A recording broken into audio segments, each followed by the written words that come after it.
प्रियंका भारती जी, एक तो क्या ये वंदे मातरम का अपमान हुआ या नहीं हुआ, आप लोगों को जो दिखा, क्योंकि मैं 2 दिन से सुन रहा हूं, बड़ी अच्छी लाइन आरजेडी ले रही है। मेलोनी वाली बात पर भी मनोज झा ने बहुत अच्छी बात कही कि ये गैर शालीनता नहीं होना चाहिए था, और आज भी बता दीजिए क्या ये होना चाहिए था। और दूसरी बात है कि बहुत सारी बातें आज लाल किले से भी हुई, महिला आरक्षण पर बातचीत हुई, दिमागी नक्सलियों की बातचीत भी हुई। राकेश जी, दिमागी नक्सली की बात कर रहे हैं, बहुत बढ़िया किए थे प्रधानमंत्री जी जो दिमागी नक्सली शब्द का जिक्र किए। हम तो सोच रहे हैं कि पूरा इतिहास ही उनको हम याद दिला दे, दिमागी नक्सली होते कौन है और कैसे दिखते हैं और क्या क्या करते हैं। दिमागी नक्सली का नाम था हेडगवार। 28 दिसंबर 1949 को मुखपत्र में एक आर्टिकल लिखे और उस आर्टिकल में राष्ट्रगान को आइटम ऑफ एंटरटेनमेंट बोले थे। ऐसे दिखते हैं, होते हैं दिमागी नक्सली जो राष्ट्र के ध्वज का सम्मान भी नहीं कर सकते।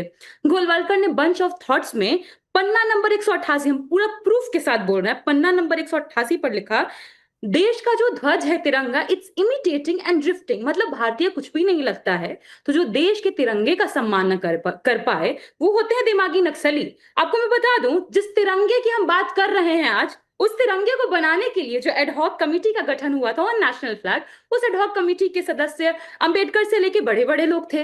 उन्होंने सजेस्ट किया कि तिरंगे में अशोक चक्र होना चाहिए, बुद्धिज्म से रिलेटेड और समय दिखाता हुआ।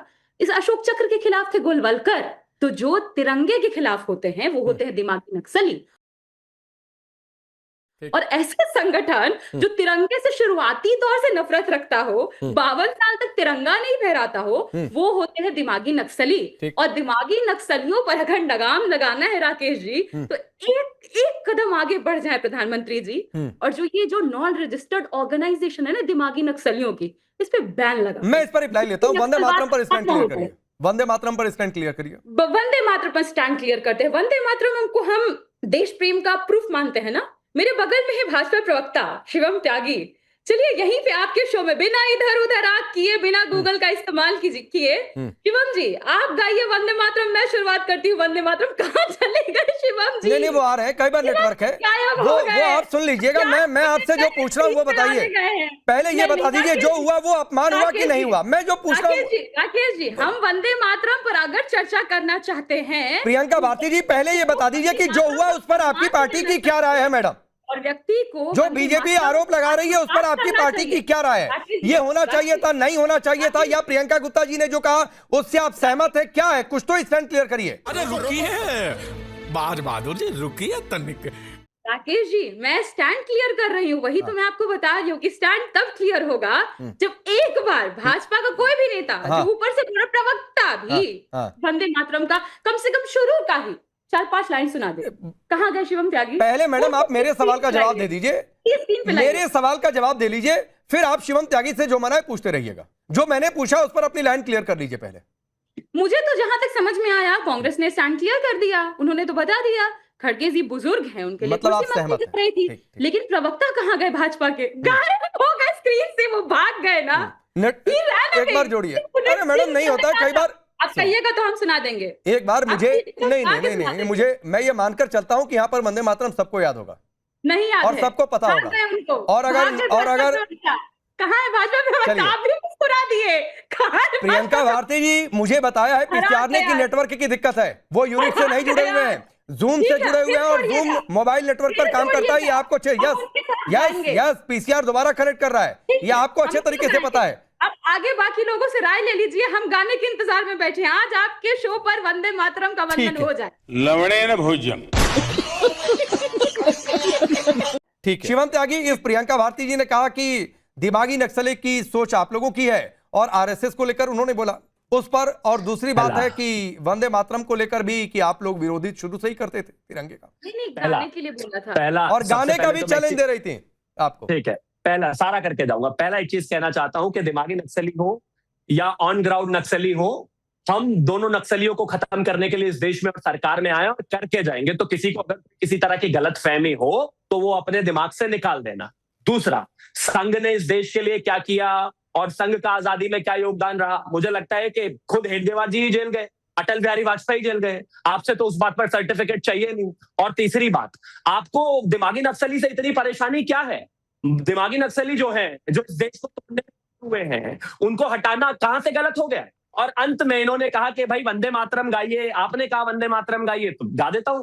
वंदे मातरम सुजलाम सुफलाम मलयज शीतलाम सस्य सामलाम मातरम वंदे मातरम शुभ्र ज्योतिषना पुलकित यामिनी फुल्ल कुसुमित द्रुमदल शोभिनी सुहासिनी सुमधुर भाषिनी सुखदाम वरदाम मातरम वंदे मातरम। शाबाश। तेजस्वी यादव समझा है क्या? तेजस्वी समझा है? फिर से सुना दे, नीचे देखने की जरूरत नहीं है हमें। आप प्लीज, अरे भाई लोग देखो, आंख बंद करके गा दीजिए। आंख बंद करके गा देते हैं, ये लीजिए आंख बंद करके गा देते हैं। वंदे मातरम सुजलाम सुफलाम मलयज शीतलाम सस्य सामलाम मातरम वंदे मातरम शुभ्र ज्योतिषना पुलकित यामिनी फुल्ल कुसुमित द्रुमदल शोभिनी सुहासिनी सुमधुर भाषिनी सुखदाम वरदाम मातरम वंदे मातरम। और बताइए, और कोई एक्सरसाइज? अनपढ़ों की पार्टी है। अब मेरा मौका, मुझे बोलने का मौका दीजिए।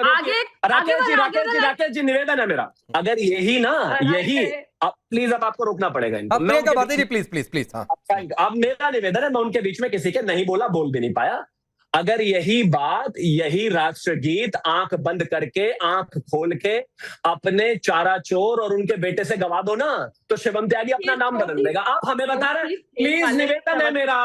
राकेश जी गलत बात है, दिस इज रॉन्ग। मतलब आप मेरे घर, चलिए अगला अगला अगला प्रियंका भारती जी। चारा चोर की अनपढ़ पार्टी से आए हुए चलिए, हमें चलिए अब प्रियंका भारती जी का एक रिप्लाई। शिवम त्यागी, रुक, तेरे को बताते तेरी माँ की।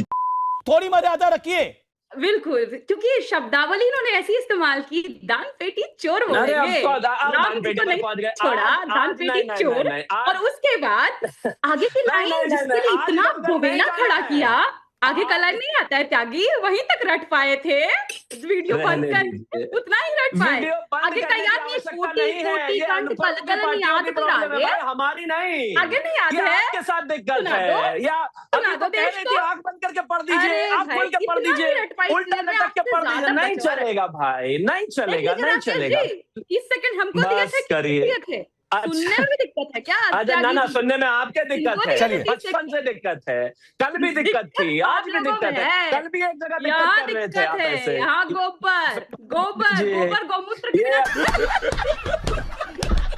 मैंने कहा ना, चैलेंज है, जिस दिन तेजस्वी जी के बराबर में खड़ी हो जाएं, उनको आंख बंद करके भी पढ़वा दे तो बताना। ठीक है भाटी जी, आप भी राय बता दीजिए। अखिलेश यादव ने तो कहा कि वो रहमान वाला वंदे मातरम गाना चाहिए, मतलब यहां भी आप लोगों को भी वोट बैंक दिखी क्या? पहली बात तो यही हमारे लिए बहुत चिंता का विषय है, बहुत नासमझी की बात है, कुछ समझ से बाहर की बात है कि देश की स्वतंत्रता के 80 साल बाद हम इस बात पर चर्चा क्यों कर रहे हैं कि कौन सी पार्टी देशभक्त है, कौन सी पार्टी देशभक्त नहीं है। एक पार्टी को देशभक्त सिद्ध करने के लिए जो, अब मैं तो ये कहना चाहता हूँ कि गधे को कितना ही भी नहलाया जाए और उसे क्रीम पाउडर लगाया जाए, उसका मेकअप किया जाए, वो कभी गाय नहीं बन सकता, गधा गधा ही रहेगा। ये सच्चाई तो इतिहास में दर्ज रहेगी कि आरएसएस, हिंदू महासभा और बीजेपी के पूर्व जो संगठन थे, ये सब लोग तिरंगे के विरोधी थे, राष्ट्रगान के विरोधी थे, भारत माता की जय बोलने के विरोधी थे, इंकलाब जिंदाबाद बोलने के विरोधी थे।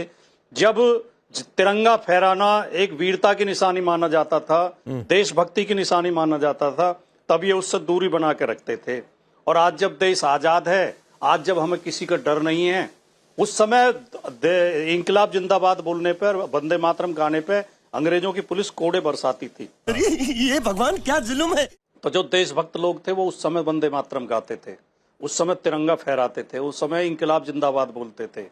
आज जब कोई डर नहीं है, देश आजाद है, तो आज ये इंकलाब जिंदाबाद बोल के या वंदे मातरम गा के अपने आप को देशभक्त सिद्ध करना चाहते हैं। अच्छा, देशभक्ति इतनी सी बातों से सिद्ध नहीं होती है। तो क्यों आज देशभक्त वो है जो भारत के संविधान जंतर मंतर पर इनकलाब जिंदाबाद हुआ, तब तो बड़ा अच्छा लगा था, भारत के संविधान का पालन करना चाहता है। जब जंतर मंतर पर इनकलाब जिंदाबाद हुआ, ठीक, क्या तो आप लोगों को बड़ा अच्छा लगा। इनकलाब जिंदाबाद बोला जाता है, क्रांति के लिए नारा है, आंदोलन के लिए। जब तक धरती पर भूखा इंसान रहेगा, तब तक धरती पर तूफान रहेगा। जब तक लोगों की भूख का सवाल हल नहीं होगा, लोगों के रोजगार का सवाल नहीं हल होगा, शिक्षा का सवाल हल नहीं होगा, जरूरी लगने लगा तब तक ये नारे बुलते रहेंगे। इस नारे में आपको क्या एतराज? अरे मुझे कहाँ एतराज है? ये तभी आप कह रहे हैं कि आज जरूरत क्या है, फिर आप कह रहे हैं क्रांति है तो जरूरत है। तो पहले तय कर दीजिए कि जरूरत है कि नहीं जरूरत है। आप क्यों? मुझे इंकलाब जिंदाबाद से कोई दिक्कत नहीं है, मुझे कोई राकेश दिक्कत नहीं है पांडे भाटी जी, लेकिन ये डेफिनेशन बदलिए नहीं कि आप पहले जरूरत कितना नहीं, ही- फिर आज जरूरत है, फिर आज जरूरत है तो कल जरूरत नहीं। डेफिनेशन मत बदलिए।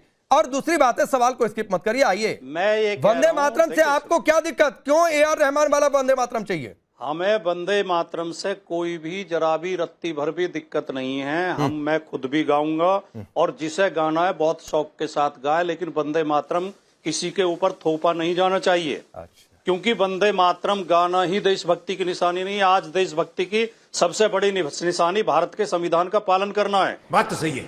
यही नहीं, अभी और सुनिए। हाँ, भारत के नागरिकों में एकता, अखंडता, प्रेम, मोहब्बत पैदा करना है। जो लोग रोजाना नागरिकों में नफरत पैदा करते हैं, भाईचारा तोड़ते हैं, एकता अखंडता तोड़ते हैं, जाति के नाम पे, धर्म के नाम पे, भाषा के नाम पे देश की जनता को लड़ाना चाहते हैं, सबसे बड़े देशद्रोही वो हैं। हमें इन देशद्रोहियों का इलाज ढूंढना पड़ेगा। ये जब अंग्रेजों से लड़ाई चल रही थी देश की आजादी की, उस समय भी देशद्रोहियों के खेमे में खड़े थे। चलिए। और आज जब देश को आगे ले जाने के लिए ठीक। देश की एकता अखंडता की जरूरत है, ठीक ये है। आज भी देशद्रोहियों के खेमे में अब खड़े मुझे हैं। अनंत ये विजय, कभी देशभक्त नहीं रहे। अनंत विजय जी, अच्छा राष्ट्रपिता की शिवम हत्या त्यागी में जुड़ इतना चुके हैं। आया।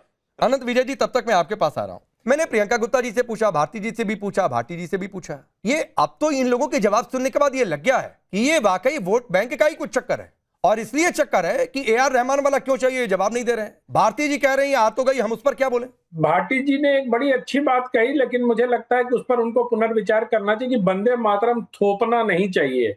भाटी जी, अब तो जिस संविधान की आप बात कर रहे हैं, उसी संविधान के द्वारा प्रदत्त शक्तियों से संसद ने उसको कानून के रूप में पास कर दिया है। अच्छा किया, बहुत अच्छा किया। तो अब तो थोपने जैसी कोई बात रही नहीं, ये नारा पुराना पड़ चुका है। कृपया इसको अपडेट कर ले, मुझे जैसा लगता है।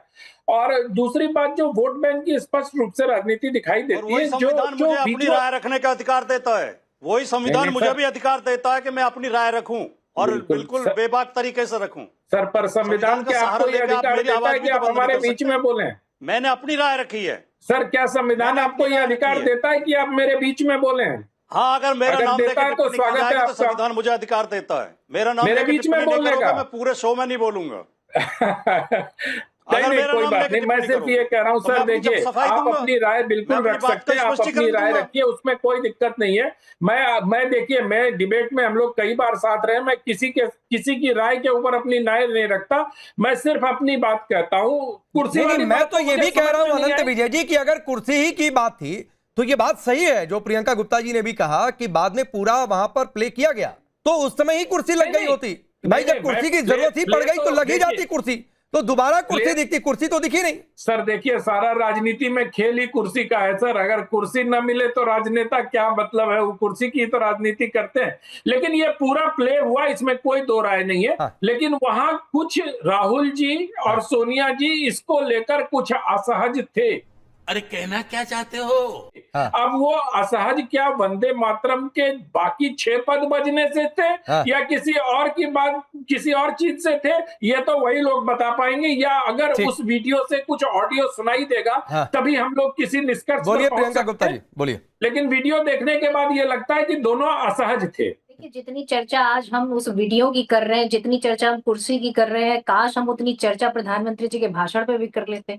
प्रधानमंत्री जी ने एक बात कही कि वो उन्होंने महिलाओं के आरक्षण की बात कही। अरे भाई, महिला आरक्षण बिल तो 27 में पास हो गया है, उसको लागू कर दीजिए प्रभु। हम तो हाथ जोड़ के विनती कर रहे हैं कि हम महिलाएं चाहती हैं कि आप उसे लागू कर दीजिए, ठीक और है। अभी के अभी कर दीजिए। 27 का चुनाव है, उत्तर प्रदेश में कर दीजिए, हाँ। उसके बाद 29 में चुनाव है, वहां कर दीजिए। ठीक है। पर प्रधानमंत्री जी भी गोल गोल जलेबी बनाने से बाज नहीं आते। ठीक। दूसरी चीज, उन्होंने कहा कि बायो इकोनॉमी बहुत बढ़ गई है। अरे भाई, बायो इकोनॉमी इतनी बढ़ गई है तो फिर रोजगार क्यों नहीं बढ़ रहा भाई साहब? हाँ। कि प्रदूषण क्यों नहीं कम हो रहा? तो लेने के देने पड़ गए।